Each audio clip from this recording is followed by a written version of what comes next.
এত খাটাখাটুনির চেয়ে না খেয়ে মরা ভালো। Motivational story Billal Raju. প্রকাশকাল 11/9/25। বন্ধুরা, এক ছিল আলসে হাঁস, যার নাম ছিল পেতু। তার একটাই কাজ ছিল হাঁসদের পুকুরের ধারে বসে শুধু আগামীকাল করব বলা আর দীর্ঘশ্বাস ফেলা। একদিন হাঁসদের দল দক্ষিণে উড়ে যাবার প্রস্তুতি নিচ্ছে। পেতু এক কোণে বসে বলল, দূর, আজ কেন? আগামীকাল গেলেই তো হয়। অত সকালে ওঠার কি দরকার?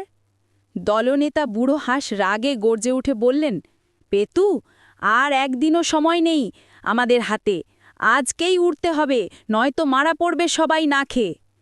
পেতু তবু নড়ল না। অলস কাহারে কয়। সে ভাবল, এত খাটাখাটুনি করার চেয়ে না খেয়ে মরা ভালো। হঠাৎ একটা বাচ্চা ছিলে পুকুরে তার পুরনো ছেঁড়া ফুটবল ফেলে দিল। পেতু ভাবল, ইস, যদি এটা ধরে খেতে পারতাম, দারুণ মজা হতো।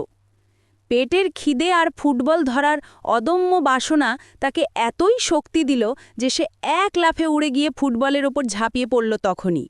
তারপর বুঝতে পারল সে তো উড়তে পারে এবং এটা দারুণ মজার কাজ। সে আনন্দে চিৎকার করে উঠল, আমি তো উড়তে পারি, দেখো, এত সহজ ছিল এই কাজটা।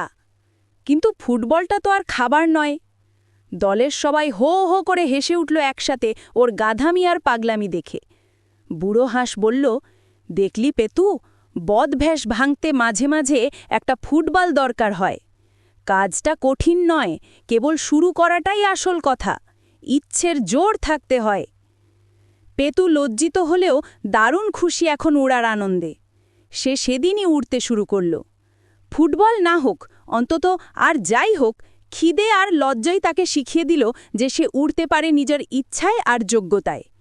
এই গল্পের নৈতিকতা, অজুহাত ছেড়ে যখন কাজের ফুটবলটা সামনে আসে তখন না চাইতেও কাজটা হয়ে যায়। কঠিন মনে হলেও শুরুটা করলেই সাফল্য ধরা দেয়। আসুন আজ থেকে সামডে আইল্যান্ড বাদ দেই, অন্য আরেক দিন। আল্লাহ পাক সবাইকে শুভ বুদ্ধি দান করুন। আমিন। 11/9/2025।